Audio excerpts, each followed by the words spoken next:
Welcome back, everybody, for another deep dive.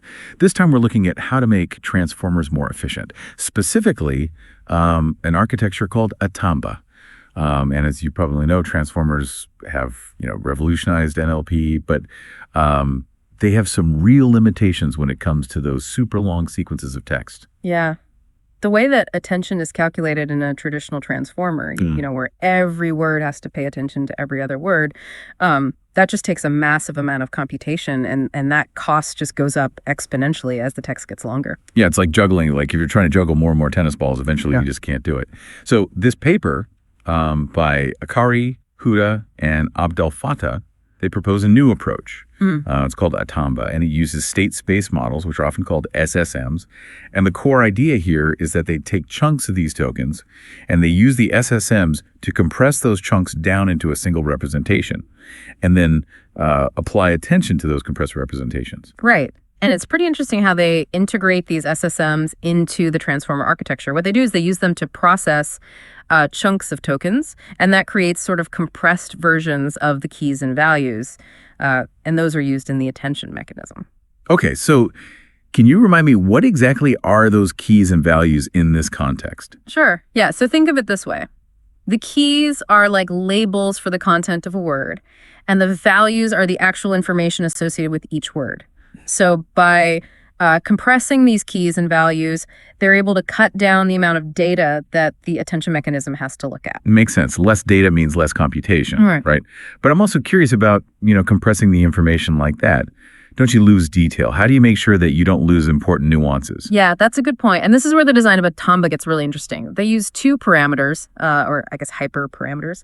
There's a chunk size, which is P, and then the number of what they call leading tokens, which is L. Chunk size and leading tokens. So is that kind of like figuring out the right size container for your information, and then making sure the most recent stuff is like always on top? Yeah, I like that. That's a really good analogy. So yeah, the chunk size, which is P, that's how many tokens are going to get compressed together. Yeah. And so if you have bigger chunks, that means more compression, which will save on compute. But you could end up sacrificing accuracy. So it's a trade-off, right? Exactly. So what about the leading tokens? What role do they play? Yeah, so those are basically the most recent tokens that get full attention. So it's almost like a sliding window, and that makes sure that the model is keeping track of the most recent context. So it's like, I don't know, like reading a book, and you keep your finger on the page to mark your spot, even when you're trying to remember what happened in the last chapter. Right.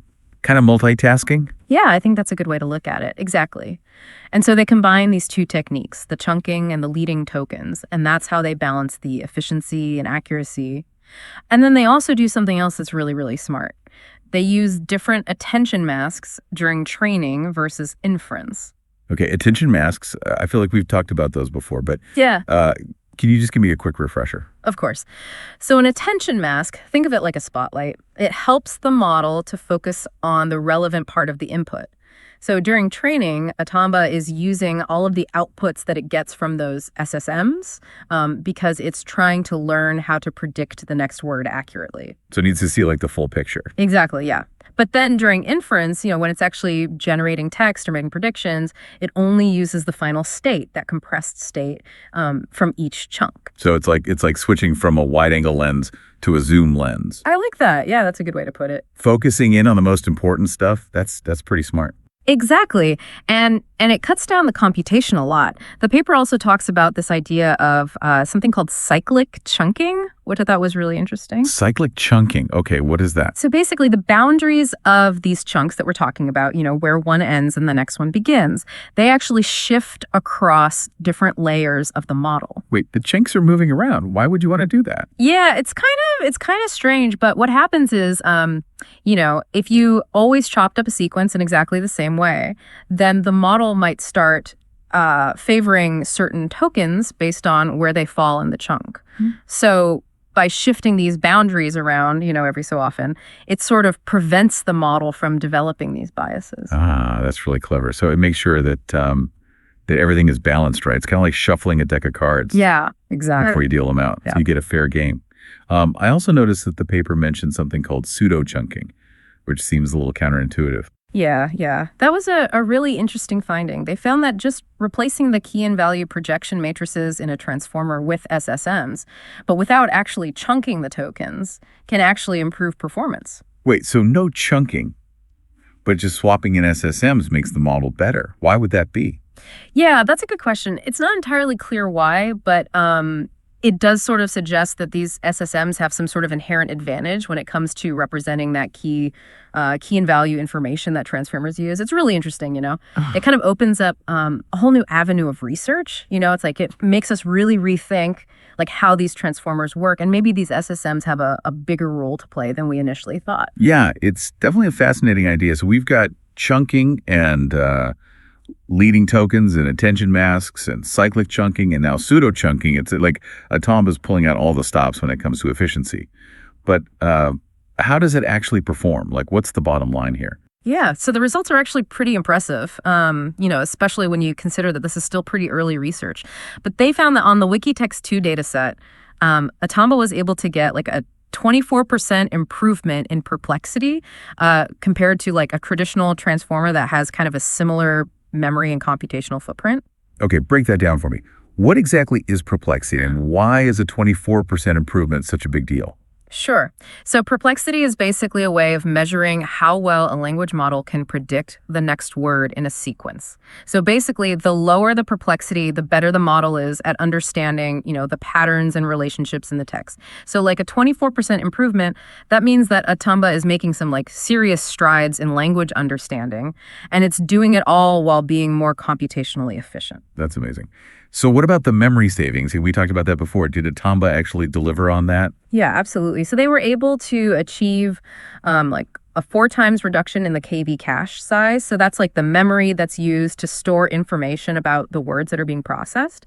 And they also got a big reduction in attention FLOPs, which is a way of measuring the computation that's needed to kind of understand those relationships between the words. And they did this with only like a 5% trade-off in perplexity.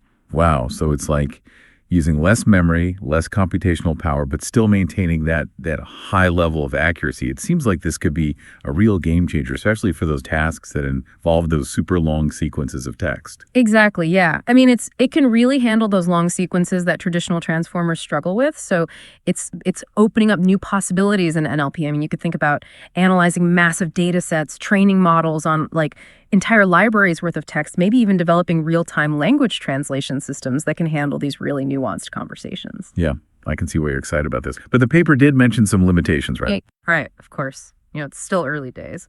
And the training data and the model sizes that they use in these experiments, relatively small, and they mostly focused on the Wikitext2 dataset.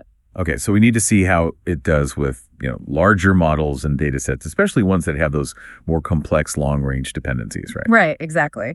Yeah, and it's not clear how well Attamba would scale to those like massive language models, you know, the ones with billions of parameters. I mean, that kind of scaling introduces a whole new set of challenges. Yeah, it's kind of like building a bridge, right? Like a small scale model might work perfectly fine, but if you're trying to span a huge distance, you have to think about all sorts of different factors. Exactly. Yeah, that's a great analogy. Yeah, scaling Attamba up to those massive models would require, you know, some pretty sophisticated techniques for distributing the computation, managing all that data. It's a challenge, but it could be really, really rewarding. And they were mainly using Wikitext2 for their tests, which I think is known for having those mostly short-range dependencies. Does that mean that Attamba might not be as effective for tasks that require, an understanding of the relationships across those long stretches of text? Yeah, that's a valid point. It's possible that the fact that it did so well on Wikitext2 is partly because of the nature of that data set. And we need to do more research to see how well it handles those long-range dependencies, the ones that are really important for things like summarizing an entire book or translating like a complex legal document where every sentence kind of builds on the previous one. Yeah, makes sense. So while Attamba definitely shows a lot of promise, we still need more research to really fully understand its strengths and its limitations. But it does feel like a pretty big step forward in transformer efficiency, especially for those tasks that involve these long sequences that are so important for a lot of NLP applications. Absolutely. I think it also just shows like the incredible ingenuity of the AI research community. there's this constant drive to find new ways to improve these models, to make them faster, smarter, more capable. And it's that kind of like competitive spirit that's driving these really groundbreaking advancements, right? It's like a race to build the ultimate language model. I mean, we've seen all these new techniques and approaches. There's Linformer, Big Bird, Mamba, and now Attamba. Yeah, it's really an exciting time to be following this field. But, at the end of the day, it's all about pushing the limits of what we can do with AI and figuring out new ways to use these technologies to benefit humanity. Well said. So what's next for Attamba? Like, where do we go from here? Well, I think the paper itself actually highlights some really interesting directions for future research. One area they mentioned was exploring different token chunking strategies. Remember how we talked about the chunk size and the leading tokens? Yeah, like picking the right size container and making sure the newest stuff is always on top. Exactly, yeah. So they were saying, maybe there are even smarter ways to group those tokens together, like maybe based on how important they are or, their relationship to whatever the task is. So instead of just dividing everything up evenly, we could be like more strategic about which tokens get compressed together. Exactly, yeah. And that could lead to even bigger gains in efficiency without sacrificing the accuracy. That's amazing. So it's almost like we're teaching the model to prioritize information, like focus on the most important parts of a text. What other kind of research avenues are they excited about? Yeah, they also talked about the need to test Attamba on more tasks and more data sets, especially those that have those long-range dependencies that we were talking about earlier. Right, yeah. Got to see how it works out in the real world and not just in these like controlled environments. Yeah, for sure. So it sounds like they want to test Attamba on like tasks that really push it to its limits, right? Yeah, exactly. And of course, the big question is, can it be scaled up to those like really massive language models, the ones that are like pushing the boundaries of AI? Like if it can handle that kind of pressure, I mean, the possibilities are huge. Yeah, it's amazing to think about, training a model on like the entire internet archive. Yeah. But like you said, scaling up brings its own set of problems. Yeah, definitely. Yeah, it's a whole other ballgame. I mean, you have to figure out how to distribute that computation, manage those massive amounts of data, and make sure that the model can still actually learn effectively. It really does feel like we're on the edge of a whole new era of language modeling. Yeah. And the Attamba could be like one of the keys to unlocking that potential. Yeah, I think so. I mean, it's definitely a really promising step in that direction. And what's really exciting is the possibility of combining it with other techniques. Ooh, now you're talking. Like, what if we could merge those chunking strategies with algorithms that can, figure out which tokens are the most important in a sequence, and then prioritize those. That would be really interesting. I mean, you'd essentially be giving the model like a superpower, the ability to zero in on those really crucial pieces of information. It would be a two-pronged approach to efficiency. Like first figure out what's important and then use Attamba to compress those high priority tokens. Imagine the efficiency gains. I mean, it'd be like having, a personal assistant who could go through this huge stack of documents and be like, okay, here are the key sentences that you need to read. Exactly. Yeah. And I think it also, speaks to this larger trend in AI research where, we're moving away from single model solutions. It's more about these integrated, multifaceted approaches. Like by combining the strengths of all these different techniques, maybe we can create models that are not only more efficient, but also more intelligent and adaptable. It's like assembling a team of AI specialists. Right. Each one has their own like unique skills. Yeah. And they're all working together to solve these really complex language problems. Yeah. That's a great way to put it. And who knows, maybe Attamba will be, a key member of that all-star team. Well, this deep dive into Attamba has given us a lot to think about. And it seems like that the quest for more efficient transformers is definitely not over. Mm-hmm. But this research gives us like a glimpse of what might be possible. A future where these really powerful models are no longer limited by, how much computation they need. Yeah, I think that's right. Attamba's innovative use of these state space models, it really is a testament to how creative and ingenious the researchers in this field are. And it'll be really fascinating to see how this work develops and what new possibilities it unlocks. Absolutely. And to all of our listeners out there, keep exploring, keep asking questions, keep pushing the boundaries of what's possible with AI. Because who knows, maybe you'll be the one to discover the next breakthrough in language modeling. Until next time, keep diving deep.